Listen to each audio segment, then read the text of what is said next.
Auzubillahiminash-shaytanir-rajim. Bismillahir-rahmanir-rahim. Assalamu alaikum and welcome to all an online class of chemistry for class 9. Today we are going to start our new chapter, that is atomic structure. Atomic structure, as the name indicate,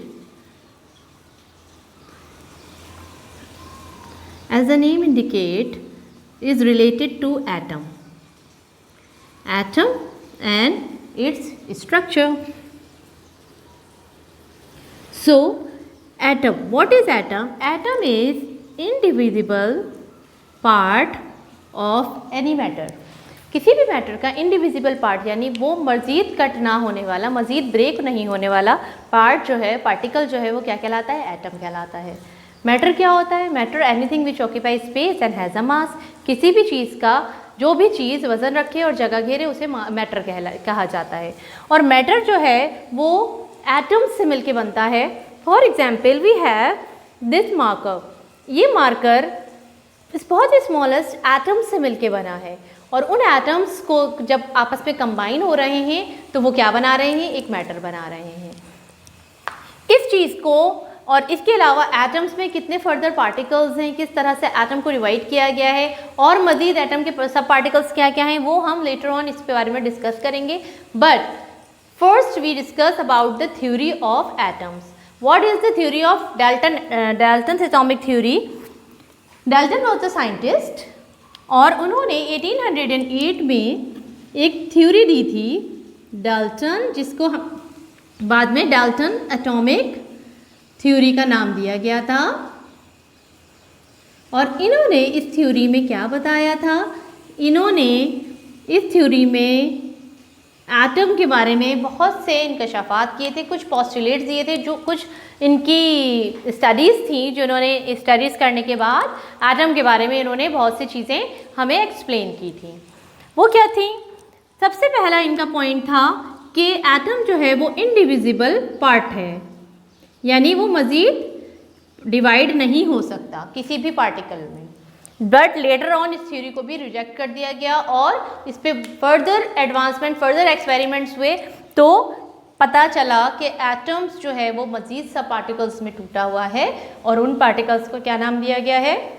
electron, proton and neutron. So in the Dalton atomic theory क्या मौजूद था? यहाँ पर उन्होंने बताया था कि matter, atom जो है वो इंडिविजिबल पार्ट है किसी भी मैटर का। इसके साथ साथ इन्होंने और क्या थ्योरी और क्या पोस्टुलेट्स थे इनके?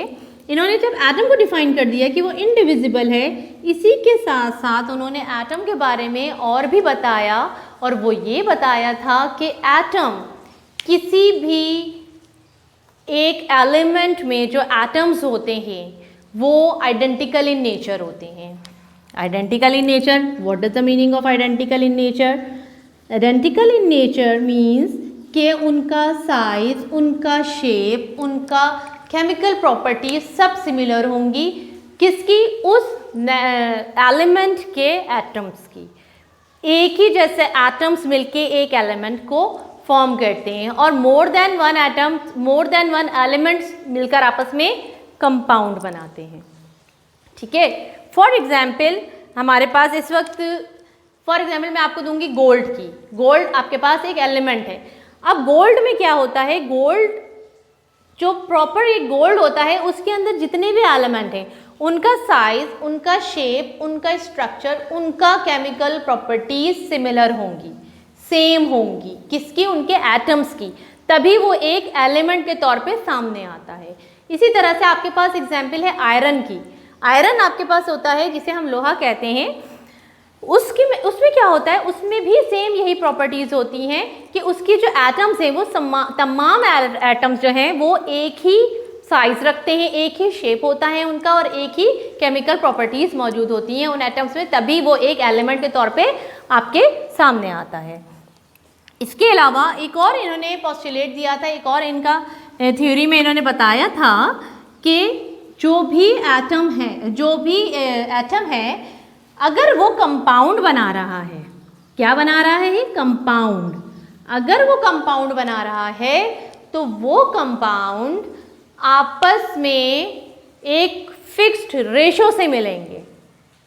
किस तरह से फिक्स रेशियो से मिल रहे हैं? फॉर एग्जाम्पल हमारे पास वाटर है, अगर मैं आपको वाटर की एग्जाम्पल दूं, वाटर किससे मिलके बना है? वाटर हाइड्रोजन एंड ऑक्सीजन से मिलके बना है। अब यही वाटर अगर ऑक्सीजन और हाइड्रोजन को हम कंबाइन कर रहे हैं, हाइड्रोजन हमारे पास H2 and O2 अगर कंबाइन कर रहे हैं तो हमारे पास 2 मॉलिक्यूल्स ऑफ H2O बन रहा है। ठीक है, क्या मतलब? अगर हम एक हाइड्रोजन ले रहे हैं और एक ऑक्सीजन ले रहे हैं, एक एटम, तो हमारे पास 2 मॉलिक्यूल ऑफ हाइड्रोजन बन रहे हैं। ये एक फिक्स रेशियो है। अगर हम इसके डबल लेंगे तो इसका डबल बनेगा। तो एक फिक्स रेशियो के मुनासिबत से कोई भी एलिमेंट्स आपस में कंबाइन होते हैं। रेशियो क्या होता है? कंपैरिजन होता है बिटवीन 2 क्वांटिटीज। इसके अलावा एक और एग्जांपल हमारे पास है सोडियम क्लोराइड की, Na+Cl। सोडियम क्लोराइड बन जाता है। और सोडियम क्लोराइड क्या है? आपके पास कॉमन सॉल्ट जो आप लोग के घरों में यूज़ होता है, आप लोग खाने में बहुत अच्छे से मसाले वगैरह के तौर पे यूज़ किया जाता है। तो सोडियम और क्लोरीन आपस में कंबाइन होकर सोडियम क्लोराइड बना रहे हैं। तो ये भी एक फिक्स्ड रेशियो में ही बन रहा है। इसके साथ साथ इनका फोर्थ पोस्टुलेट जो था वो भी इसी से रिलेटेड था, और वो ये था कि जो भी रिएक्टेंट में मास होगा वो बराबर होगा प्रोडक्ट के मास से। जो हमने कुछ 1-2 क्लासेस पहले अपने केमिकल कॉम्बिनेशन चैप्टर में पढ़ा था, लॉज ऑफ केमिकल कॉम्बिनेशंस, उसमें ये चीज़ हमने देखी थी कि मास can neither be created nor be destroyed in the chemical reaction. Same वही चीज़ इन्होंने यहाँ पर एक्सप्लेन की थी कि रिएक्टेंट का मास जब प्रोडक्ट में रिएक्टेंट कन्वर्ट होगा तो मास उसका सेम रहेगा। ठीक, यहाँ पर डाल्टन एटॉमिक थ्योरी के ये 4 पोस्टुलेट्स थे जो इन्होंने दिए थे। लेटर ऑन इस पर और फर्दर स्टडीज़ हुई और एक नई चीज़ सामने आई जिसे हम मॉडर्न एटॉमिक थ्योरी कहते हैं। मॉडर्न एटॉमिक थ्योरी किसने दी? बहुत से साइंटिस्ट इन्वॉल्व हैं इसमें। फैराडे हैं, क्रुक्स हैं और जे थॉमसन है, गोल्डस्टेन है। बहुत से यहाँ पर साइंटिस्ट इन्वॉल्व थे जिन्होंने इस डाल्टन एटॉमिक थ्योरी पर ही स्टडी करके इसको मज़ीद आगे बढ़ाया। अब मॉडर्न एटॉमिक थ्योरी में क्या बताया गया है? मॉडर्न एटॉमिक थ्योरी में एलिमेंट्स को, एटम्स को डिफरेंट सब पार्टिकल्स में डिवाइड करके बताया गया है। In the modern atomic theory यहाँ पर एटम को मज़ीद फंडामेंटल पार्टिकल्स में एक्सप्लेन किया गया है, और वो फंडामेंटल पार्टिकल्स क्या हैं? Electron, proton and neutron.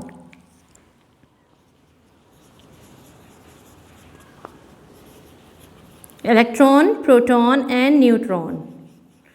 यहाँ पर इलेक्ट्रॉन, प्रोटॉन एंड न्यूट्रॉन की डिस्कवरी हुई थी, यानी दरियाफ्त किया गया था। इन्वेंशन नहीं हुई थी, बनाया नहीं गया था।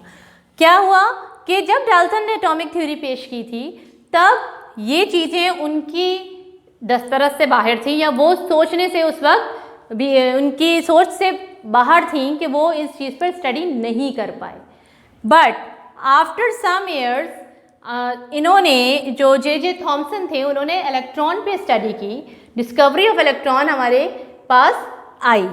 अब इसके बाद हम फर्दर पढ़ते हैं कि what is the discovery of electron, कि इलेक्ट्रॉन किस तरह से डिस्कवर हुआ और किसने डिस्कवर किया। Now we are move toward the discovery of electron. J Thompson,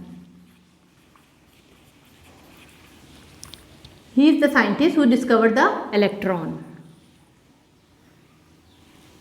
in 1897। क्या किया था इन्होंने? Discovery of electron. J Thompson ने इलेक्ट्रॉन को डिस्कवर किया था। देन किस तरह से डिस्कवर किया था, किस एक्सपेरिमेंट के थ्रू इन्होंने किया था? वो एक्सपेरिमेंट के एपरेटस या उसका कंस्ट्रक्शन हम अभी देख लेते हैं। एक ग्लास ट्यूब लिया था इन्होंने, and this glass tube vacuum pump लगाया था। एंड वैक्यूम पंप क्यों लगाया था? वैक्यूम पंप जो है वो प्रेशर को कंट्रोल करने के लिए लगाया जाता है।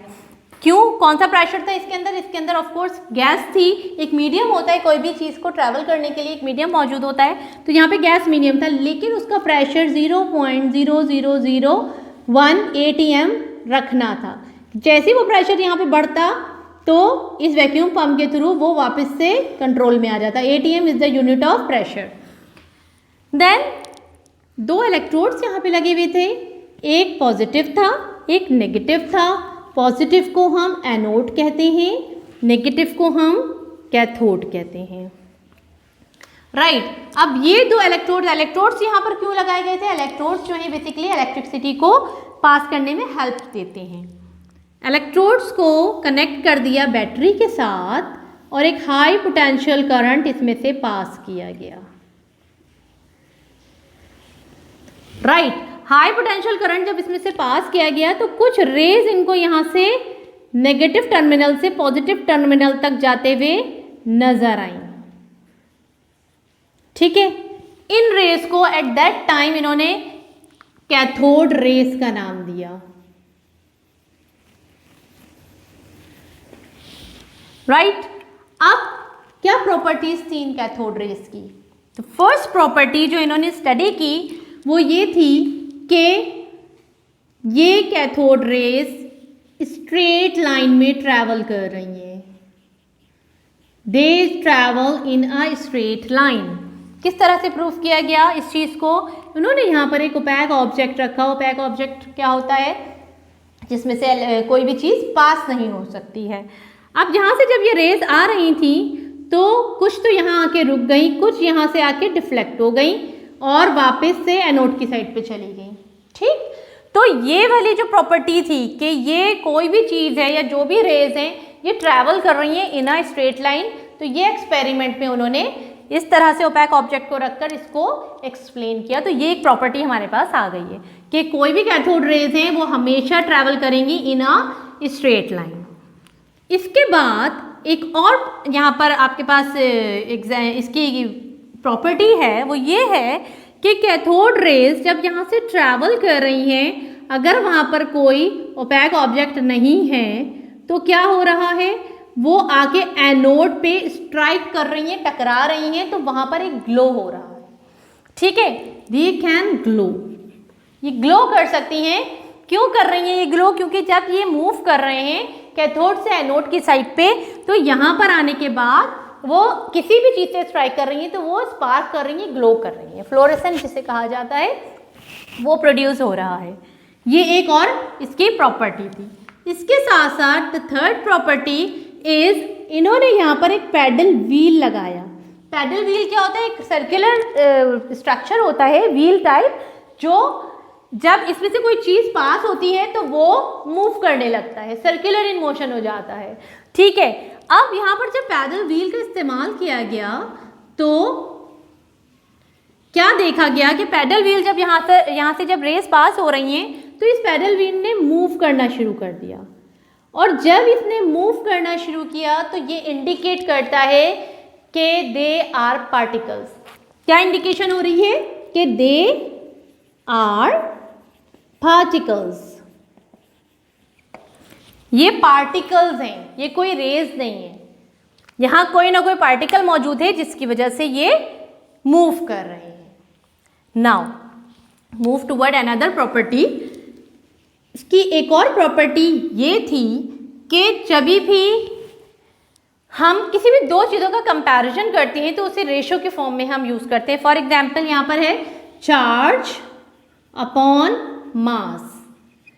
किसी भी इलेक्ट्रॉन का या किसी भी कैथोड रेस का चार्ज उसके पर मास के साथ अगर हम डिवाइड करें या रेशो निकालें इसका, तो वो हमारे पास आ रहा है 1.7588 इंटू 10⁻⁸। ये इन्होंने कैलकुलेट करके दे दिया कि किसी भी 1 ग्राम मास में कितना चार्ज होगा इलेक्ट्रॉन्स का, इतना चार्ज मौजूद होगा 1 पर ग्राम में।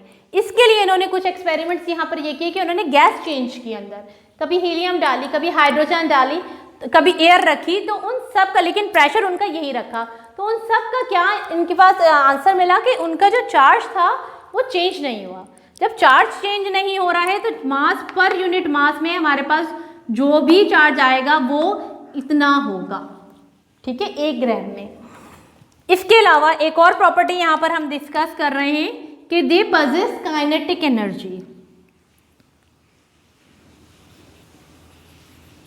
काइनेटिक एनर्जी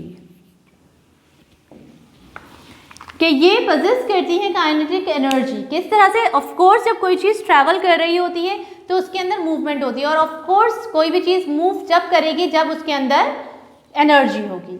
तो वो फोर्स जो इस पे एनर्जी रिक्वायर्ड, वो एनर्जी जो इस पे यहाँ पर पजेस कर रहे हैं वो काइनेटिक एनर्जी होती है, क्योंकि they are always in travelling और in travel in a straight line, right. यहाँ तक ये जो इनकी कैथोड रेज की प्रॉपर्टीज थी। इसके अलावा एक और प्रॉपर्टीज की ये है, ये कंडक्ट करते हैं negative charge. They have negative charge. इन्होंने जब ये इसको एक्सप्लेन कर दिया कि ये पार्टिकल्स हैं तो उसके ऊपर चार्ज कौन सा है, तो दे पजेस नेगेटिव चार्ज। क्यों? क्योंकि ये नेगेटिव से पॉजिटिव की तरफ जा रहे हैं। ये चीज़ बहुत अच्छे से आप लोगों को पता है कि कोई भी चीज़ आपस में दो अपोजिट चार्ज होते हैं तो वो रिपेल करते हैं, और दो अपोजिट चार्ज होते हैं तो वो अट्रैक्ट करते हैं, और दो सेम सिमिलर चार्ज होते हैं वो एक दूसरे को रिपेल करते हैं, यानी वो एक दूसरे को धकेलते हैं पीछे। तो यहाँ पर क्या है, जब वो कैथोड से एनोड की साइड पर जा रहा है तो ऑफकोर्स उसके ऊपर नेगेटिव चार्ज है जो वो अट्रैक्ट होके पॉजिटिव चार्ज के पास जा रहा है। तो यहाँ से इंडिकेट होता है कि they have negative charge particles. ये जो भी पार्टिकल्स हैं उन पे नेगेटिव चार्ज है, एंड लेटर ऑन इसको इलेक्ट्रॉन्स का नाम दे दिया गया। तो यहाँ पर हमारे पास इस यूनिट में डिस्कवरी ऑफ इलेक्ट्रॉन कंप्लीट होता है। इंशाल्लाह ताला नेक्स्ट क्लासेस में हम discovery of proton and neutron पढ़ेंगे, एंड उसके बाद उसके मजीद टॉपिक्स को हम कवर करेंगे।